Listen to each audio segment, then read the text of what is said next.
Chandu champion. రాత్రి cinema చూడడం మొదలు పెడితే పూర్తి చేసేదాకా నిద్ర పట్టలేదు.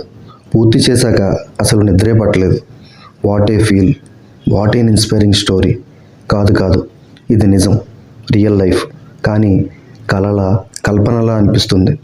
ఒక మనిషి జీవితంలో ఇన్ని మలుపులు, ఇన్ని ఎత్తుపల్లాలు, ఇంత వేరియేషన్స్ సాధ్యమా? ఒక మనిషి ఒంటరిగా విధితో, సాటి మనుషులతో, పరిస్థితులతో, టోటల్గా జీవితంతో ఇంత దారుణంగా పోరాడగలడా?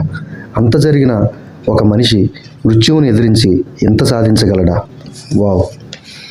మనకి తెలియకుండా మన దేశంలో ఇలాంటి అద్భుతమైన వ్యక్తులు ఉన్నారా? మనం సాధించాలనుకుంటే, దానికోసం జీవించాలనుకుంటే చావు కూడా మన దగ్గరికి రాదు, మనల్ని ఏం చేయలేదు అనిపిస్తుంది ఈ సినిమా చూస్తే. ఆశయం మనకి తోడుగా ఉంటే దేవుడు కూడా అవసరం లేదనిపిస్తుంది. చిన్న వయసులో కలగనడం మొదలుపెట్టి ఒకే కళ రోజు కంటూ, ఎప్పటికైనా దాన్ని సాకారం చేసుకోవాలనుకుంటూ, రోజూ దాన్ని నిజం చేస్తూ, ఎప్పటికైనా దాన్ని సాధిస్తానని రుజువు చేస్తూ, ఆఖరికి సాధించి, కవిత్వం పొంగుకొచ్చేస్తోంది మురళీకాంత్ పేట్కర్ జీవితంలో ప్రవాహంలా. ఎందుకంటే ఇది మామూలు మాటల్లో చెప్పలేం. What an inspiring life.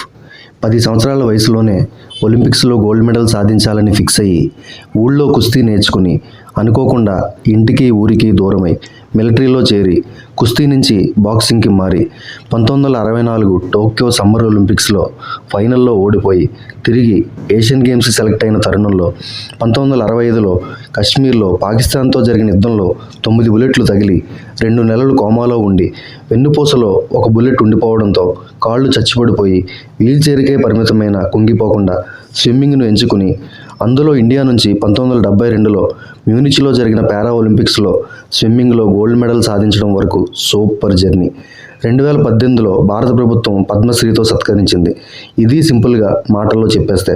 కానీ దీన్ని పెర్ఫెక్ట్ ఆర్టిస్ట్తో, సూపర్ ఫీల్తో, ఎమోషన్తో, స్క్రీన్ ప్లేతో, బ్యాక్గ్రౌండ్ స్కోర్తో, రిచ్ ప్రొడక్షన్ వాల్యూస్తో, ఇన్స్పైరింగ్ డైలాగ్స్తో మనతో కూడా అద్భుతమైన జర్నీ చేయిస్తే ఆ ఎక్స్పీరియన్స్ మాటల్లో చెప్పలేం.